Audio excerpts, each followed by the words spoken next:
Saat ini saya berada di kantor Dinas Catatan Sipil dan Kependudukan Kabupaten Bandung Barat. Di hadapan saya sudah ada Kepala Dinas Kependudukan dan Catatan Sipil, Pak Hendra. Apa kabar, Pak? Baik. Turun Pak Daniel, baik sehat. Baik sehat, Pak ya. Alhamdulillah. Oke. Apa nih Pak kesibukan-kesibukan khususnya di bulan puasa ini seperti apa, Pak? Ya. Urusan kependudukan masih berjalan secara normal atau seperti apa? Masih berjalan, Pak. Kemarin sibuk itu menjelang pemilu. Wah. Karena banyak pindah memilih dan sebagainya. Terus yang belum rekam harus cepat pemula-pemula ya. Kita geder. Alhamdulillah berjalan lancar pemilu dan sudah selesai ya. Nah sekarang di bulan puasa ini kegiatan tetap berjalan. Pelayanan keliling berjalan. Terus peningkatan IKD, kependudukan digital berjalan. Dan juga kegiatan-kegiatan yang berkaitan dengan mobil keliling ke disabilitas, atau ODGJ. Baik, disabilitas nih Pak, ini menarik ya masalah pelayanan terhadap disabilitas. Nah, selama ini seperti apa sih Pak perhatian dari pemerintah khususnya di Kabupaten Bandung Barat terhadap saudara-saudara kita yang penyandang disabilitas? Baik, makasih Pak Dani. Jadi di pemerintah Kabupaten Bandung Barat, khususnya di Distrik Capil, sudah menangani yang berkaitan dengan layanan adminduk khususnya disabilitas. Tentunya ini harus menjadi program yang prioritas karena kebutuhan masyarakat yang disabilitas ini sangat memerlukan perhatian-perhatian yang harus kita fokuskan ke layanan adminduk. Katakanlah ke SLB, terus ke disabilitas ataupun kita mobil kelilingnya ke ODGJ kita langsung karena itu sudah sama tugas pemerintah yang harus kita laksanakan. Nah tentunya dari Permendagri dari Undang-Undang Adminduk ya, Undang-Undang 24 2013 dan berkaitan dengan Undang-Undang nomor peraturan pemerintah Permendagri 96 tahun 2019 ini terkait pendataan dan penerbitan dokumen kependudukan bagi penduduk rentan.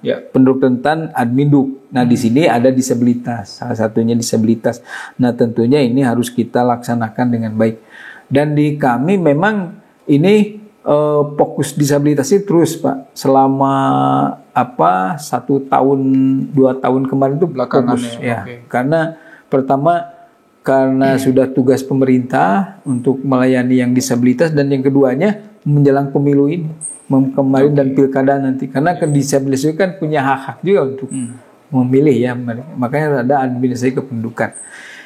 Alhamdulillah dari data di Kabupaten Bandung Barat yang disabilitas itu jumlahnya 1423 itu sudah terlaksana yang punya layanan, yang punya administrasi kependudukan ya KTP, KIA itu sudah 90% sudah. Tinggal kita sisanya kita terus laksanakan ke sekolah-sekolah gitu kan, terus sisir terus gitu.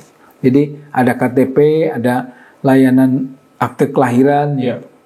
Kebanyakan KTP karena kebutuhan untuk orang udah 17 tahun dia belum punya KTP kan yang disabilitas. Dan tentunya ada berbagai permasalahan yang harus diselesaikan di dalam pelaksanaan itu ya. Permasalahannya misalkan dokumen kependudukan yang bagi semua penyandang disabilitas ini sebagai salah satu persyarat. Jadi dokumen kependudukannya harus betul dulu. Dan data kita masuk ke sistem kan. Kalau di adminduk itu disabilitas masuk ke sistem, begitu dia sudah mendapatkan layanan adminduk berarti sudah tersistem, dia sudah terdaftar dan sudah ada data kependudukannya. Terus kebutuhan penyandang disabilitas pun harus terus menjadi program prioritas pemerintah pusat, daerah, dan karena ini sudah kewajiban pemerintah. Dan juga ini yang jadi permasalahan ini memang dari kurangnya terbatasnya anggaran misalkan dan kurangnya sarana prasarana gitu ya. Sarana prasarana ya. Terus adanya sumber daya yang profesional dan juga kurangnya keakuratan kualitas data ya. Kualitas data memang jadi perhatian dan juga ini kurangnya kesadaran orang tua dari disabilitas itu. Berbagai permasalahan ternyata ditemukan di lapangan, dan kita harus tetap ditingkatkan di layanan, optimalkan ya, dan aksesibilitas atau ketidakpemampuan penyandang disabilitas untuk hadir di tempat layanan kependudukan. Jadi kadang kan orang disabilitas itu kesini aja susah ya, gitu Pak. Itu Pak ya. Oke, Pak baik Pak. Ini menarik ya Pak, masalah kesadaran dari pihak keluarga. Nah, apakah di Kabupaten Bandung Barat ini, khususnya di Dinas Kependudukan dan Catatan Sipil ini, punya pengalaman unik atau contoh kasus dalam menghadapi sahabat-sahabat atau teman-teman yang penyandang disabilitas ini Pak? Baik, terima kasih Kang Daniel. Kemarin minggu kemarin ya. Ini ketemu kasusistis juga nih di Cipendei, di Rende. Ada keluarga ya, orang tua disabilitas atau ODGJ, dan ODGJ ini meninggal kan, meninggal ketabrak kereta api. Nah ternyata belum masuk di KK dan ternyata belum punya NIK kan, belum punya NIK ya. Nah akhirnya begitu ada yang mau memberikan bantuan santunan dari jasa raja, kan kebingungan. Betul. Ini kemana nih? Karena orang tuanya kan tidak ada data kan. Nah, akhirnya Pak Camat, Pak Kades ini supaya ini masuk di KK. Nah, membantu lah ya, membantu jalurnya ya, aksesnya. Ternyata ini kan harus ada ke pengadilan dulu, pengadilan agama. Nah, ini tentunya harus bahwa itu teh anak kandung betul gitu. Kan karena belum ada di KK-nya, belum ada. Nah, setelah beres ada putusan pengadilan sebenarnya ya dari pengadilan agama, barulah kita membuat akta kematiannya gitu. Nah, itu kasus itu ya. Ternyata memang pentingnya administrasi kependudukan itu, walaupun sebenarnya disabilitas ataupun ada ODGJ, tetap di KK itu harus masuk. Karena mereka adalah warga negara. Warga negara Pak, dan punya NIK gitu. Jangan sampai ya itu tadi tidak ada di KK, tidak mau dimasukkan oleh orang tuanya, mungkin ada karena keterbatasan itu ya, dan terus tidak punya NIK, begitu ada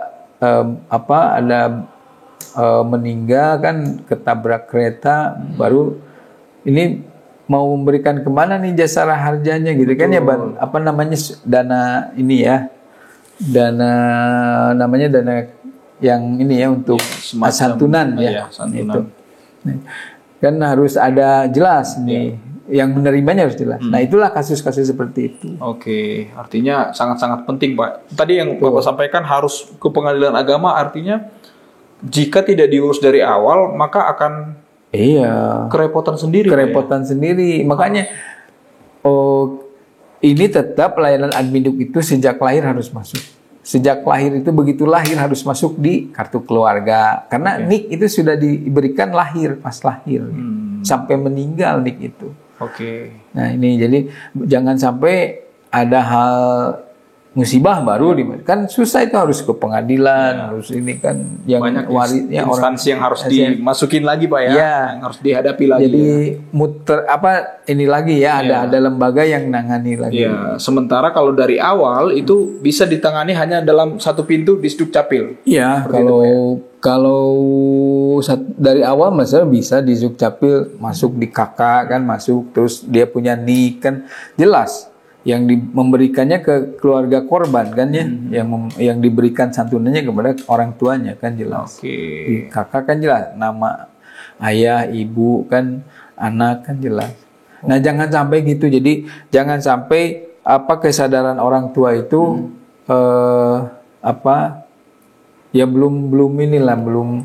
belum dilaksanakan. Jadi kesadaran orang tua tetap harus memperhatikan anak.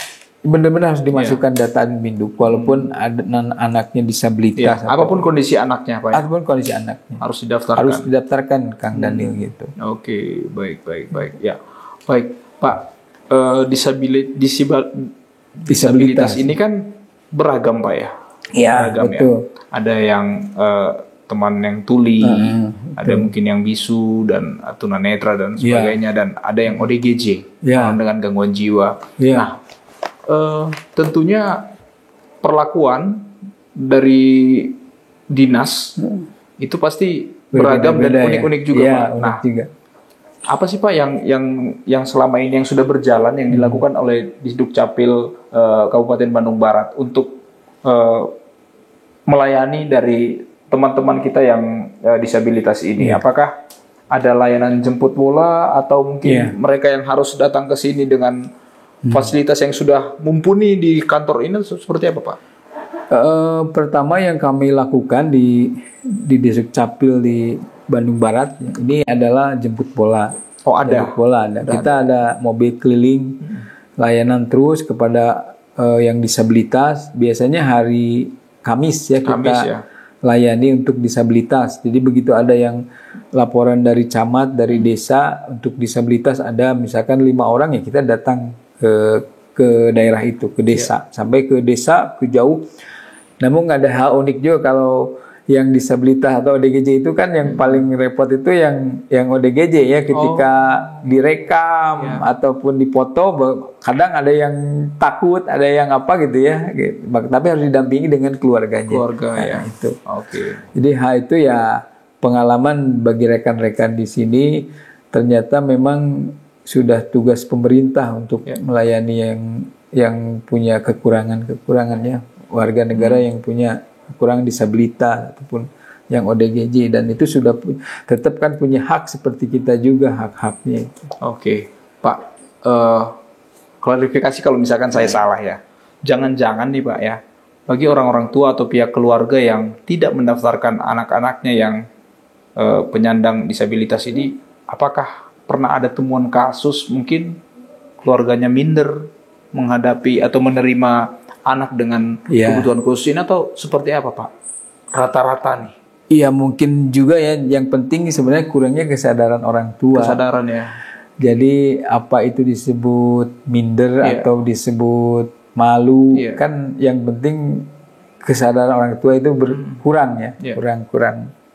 Jadi pada intinya dimohon kepada semua yang orang tua ya tetap harus didaftarkan administrasi kependudukan. Jangan sampai itu tadi kasus yang terakhir itu kemarin yang kejadian di Cipende ya di Rende. Tapi ya kita berupaya Pak, berupaya makanya kita terus dengan mobil keliling dengan masuk ke SLB kan supaya orang tua pertama kesadarannya meningkat bahwa ini penting untuk layanan binduk untuk disabilitas dan yang keduanya disabilitasnya dapat administrasi kependudukan kan. Kita ke SLB ada 16 SLB, 17 dan negeri. Kita datang terus, Pak. Ternyata alhamdulillah ini sudah membuat program ini karena sudah kewajiban kita ke SLB masuk dan tentunya diterima dengan baik oleh pengurus SLB ya, kepala sekolahnya. Karena ini sudah kepentingan. Kadang ada yang sudah umur 25 tahun kan belum dapat administrasi kependudukan. KTP dia belum. Ada Pak ya, sampai seumur 20 ada yang tahun umur 20 tahun di SLB itu kan baru diurus. Nah, ini kita dengan adanya pengurusan ini masuk ke sistem kan. Ternyata di SIAK itu disabilitas kan masuknya. Baik. Ini menarik sekali Pak tentang disabilitas ini. Nah, tadi kan Bapak menyampaikan ada faktor yang masih perlu dibenahi adalah masalah SDM nih Pak. Masalah SDM. Nah, seperti apa Pak untuk SDM dari Disduk Capil sendiri Pak? Kan menghadapi mereka mungkin ada yang harus menggunakan bahasa isyarat. Nah, seperti apa Pak? Apakah ada kendala-kendala untuk menghadapi? Ya betul, Kang Dani. Memang ada sih kendala ya. Pertama dari bahasa tadi isyarat kan. Tapi tentunya ini kita pun teman-teman yang ke lapangan ya, ke keliling ini belajar juga dari SLB-nya gitu. Jadi kasih informasi seperti ya ada isyarat-isyarat. Dan ini dibantu juga dengan guru-gurunya di sana. Guru-guru ya. Karena siswa SLB ini dekatnya ke guru-gurunya malah ya. Akhirnya kata gurunya begini ngikuti kan gitu. Jadi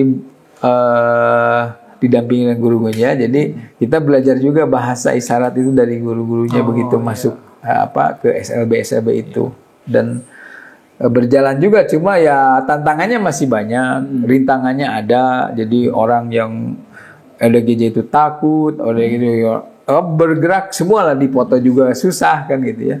Nah itu hal seperti itu tentunya ada bahasa isyarat yang harus kita pahami, ya, gitu Pak. Ya, karena kami juga pernah mewawancarai guru SLB Pak. Ternyata bahasa isyarat yang ada tertulis di buku secara teori itu kadang tidak dipahami oleh murid-murid. Ada isyarat khusus ya, ada isyarat khusus yang lebih mudah dicerna sama teman-teman penyandang ini. Jadi ada ciri khususnya, ada. Lebih bagus itu Pak. Tapi jadi paham juga, kita ini jadi paham, termasuk ke SLB yang dari Lembang sampai ke Rongga gitu. Jadi paham juga akhirnya, dan ya sudah dan kita melaksanakannya dengan ibadah ini sudah ibadah. Artinya Pak, dari jajaran Disdukcapil Kabupaten Bandung Barat ini sudah memiliki skill tambahan dong Pak ya? Iya. Ada skill tambahan ya. Jadi pertama dari sisi sistem siap mereka sudah paham dengan layanan adminduk itu mereka sudah paham dari aturan-aturan dari undang-undang sampai Permendagri, Perda. Nah yang keduanya ditambahannya itu bahasa isyarat. Jadi kalau masuk ke ODGJ pasti atau disabilitas SLB kita belajar juga bahasa isyarat dari guru-guru SLB. Gitu. Baik Pak, dalam waktu dekat atau impian jangka panjang dari Disdukcapil Kota Bandung ini, Kabupaten Bandung Barat ini, kira-kira berapa tahun lagi atau berapa bulan lagi atau berapa lama lagi nih Pak untuk mencapai, kita sudah mencapai target nih, penyandang disabilitas sudah terdata semuanya. Kira-kira ini jangka panjang atau jangka pendeknya seperti apa? Kalau jangka pendek tahun ini harus selesai. Harus selesai. Tahun ini harus harapannya selesai. Seperti itu Pak ya. Karena kan sudah menjelang pilkada serentak ini November. Kita masuk lagi mungkin setelah Lebaran ini kita mulai lagi ke SLB, termasuk ke SMA dengan SMK. Karena ini sudah tugas bahwa tetap yang disabilitas itu kalau usia udah 17 bisa mencoblos kan gitu ya. Harus tahun ini harus rampung. Harus rampung ya. Sudah 100% semuanya sudah terlayani adminduk untuk disabilitas dan ODGJ ya gitu. Ya, karena wilayah administrasi Kabupaten Bandung Barat ini cukup luas. Luas, Pak. Saya kira 16 kecamatan itu dari Lembang sampai Rongga cukup luas juga. Tapi ya tugas kita tetap dilaksanakan, dan tentunya ini SLB SMI sudah siap, bahkan menunggu kita Disduk ini ke sekolah-sekolah. Artinya semakin hari, semakin tahun, semakin tinggi kesadaran Pak ya. Semakin tinggi dari sekolah-sekolah. Ya, khususnya dari orang tua ya, sekolah dan orang tua gitu. Itu dengan fasilitas yang diberikan dari Disduk. Nah, ini Pak ya. Ini yang perlu dipahami juga adalah masalah ketersediaan itu ya, fasilitas ya. Kan kesediaan fasilitas itu ditunjang dengan anggaran yang memadai ya. Kita pun terus dengan anggaran yang memadai ya, kita untuk kebutuhan khusus yang disabilitas itu harus khusus dan diistimewakan karena supaya lebih mudah, lebih nyaman pelayanannya gitu. Nah, dari sarana prasarana harus didukung gitu Kang Daniel, dan termasuk dukungan anggaran untuk penataan yang disabilitas ini, yang layanan disabilitas. Oke, siap. Baik Pak, terakhir apa nih himbauan kepada masyarakat nih Pak, khususnya bagi keluarga-keluarga yang memiliki anak atau keluarga yang penyandang disabilitas atau ODGJ yang mungkin belum tahu nih ada program khusus, ada perhatian khusus dari Disdukcapil Kabupaten Bandung Barat. Seperti apa Pak arahan? Baik, terima kasih Kang Daniel. Jadi pertama ya kita harus memprogramkan dulu pemerintah untuk kegiatan pelayanan adminduk bagi disabilitas. Karena bagaimanapun ini penduduk rentan adminduk yang harus kita perhatikan sehingga disabilitas ODGJ ini mendapatkan layanan adminduk yang layak. Nah, itu ya, dari mobil keliling, dari pelayanan di kantor-kantor, di dinas Dukcapil ataupun di kecamatan-kecamatan. Nah, tentunya ini harus kita optimalkan dari mulai sisi SDM-nya tadi, pegawai-pegawainya kita tingkatkan, terus yang keduanya dari sisi anggaran harus kita optimalkan, dan yang ketiganya sarana prasarana harus kita dukung terus. Nah, bagi masyarakat bagi masyarakat ini harus orang tua yang punya anak misalkan yang berkekurangan gitu ya, disabilitas ataupun ODGJ ini tetap harus dilaporkan di dalam layanan Adminduk dengan di KK ataupun karena begitu dia ada kan NIK-nya sudah ada. Iya. Nah, jangan sampai ada kasus-kasus nantinya yang merugikan merugikan juga orang tuanya gitu Pak. Jadi tetap masyarakat tetap harus kesadarannya harus tinggi bahwa ini anak saya, ini harus tetap didaftarkan administrasi kependudukannya. Jangan sampai ada rasa malu, ada rasa tidak percaya diri atau pesimis gitu ya. Tapi ini harus tetap dimasukkan dalam administrasi kependudukan. Oke, gitu. Baik. Dan artinya Tribuners selain dari penyandang disabilitas, warga masyarakat siapapun itu harus sesegera mungkin Pak ya. Iya, harus segera mungkin. Mengurus administrasi kependudukannya Pak ya. Termasuk akte kematian. Terus harus diurus. Jadi jangan sampai ketika ada masalah baru diurus. Jangan. Ini setiap langkah, setiap lahir, setiap yang meninggal atau setiap pindah tetap harus diurus layanan dari kependudukan dan itu tidak susah Pak, mudah sekarang. Mudah dan gratis. Tidak ada biaya. Jangan sampai oleh jangan sampai ada calo pungli gitu ya. Udah gratis, tidak ada biaya. Baik Pak, yang terakhir lagi nih Pak, apakah pelayanan dari Disduk Capil KBB ini hanya terpusat di kantor dinas ini atau ada mungkin pelayanan publik atau mungkin di tempat lain mungkin Pak untuk pelayanan? Kita ada program itu ada 3 ya. Pertama layanan offline itu kan di sini di dinas dan di kecamatan-kecamatan termasuk di Grey yang di Kota Baru itu dan di mall ini MPP ada satu.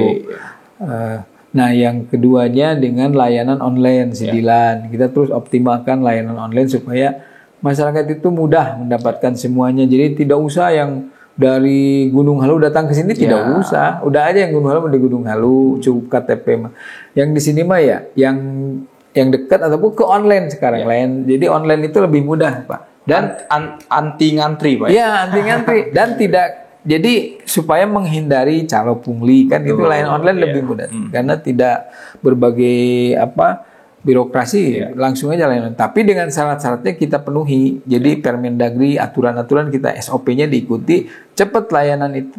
Misalkan dia butuh akte kelahiran, cepat. Kalau syarat-syarat sudah terpenuhi mah dikirim saja dengan PDF kan bisa ya dengan langsung ke keluarganya, ke orang tuanya. Ataupun akte kematian. Nah, ini akte kematian yang tadi Sidilan Bela Sungkawa ini terus kita optimalkan sehingga layanan ini lebih mudah ditunjang dengan dana dana santunan itu. Mungkin ke depan kami kolaborasi dengan bagian Kesra dan dinas sosial dinas sosial atau bagian Kesra kami kolaborasi sehingga begitu dia secara sistem masuk akte kematian, dana kematian pun ditunjang dari Pak Bupati masuk gitu. Misalkan 1 juta untuk keluarga korban gitu ya, dana kematian dari Pak Bupati Bandung Barat gitu. Itu kan programnya untuk yang keluarga yang meninggal kan sudah terlaksana dengan baik dengan sistem itu, Pak. Oke, baik. Ya, itu tadi Tribuners artinya kita tertib administrasi kependudukan akan mempermudah segalanya, Pak ya. Betul, Pak.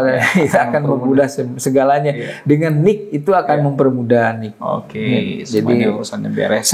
Kesadaran orang tua pun tetap harus kita tingkatkan, termasuk dengan kesadaran penduduk yang lainnya gitu. Baik. Terima kasih Pak Hendra untuk informasi yang sangat bermanfaat kepada Tribuners yang menyaksikan tayangan ini. Terima kasih. Demikian saya Daniel Lamanik. Sampai jumpa pada program selanjutnya. Download Tribun X sekarang. Menghadirkan lokal menjadi Indonesia.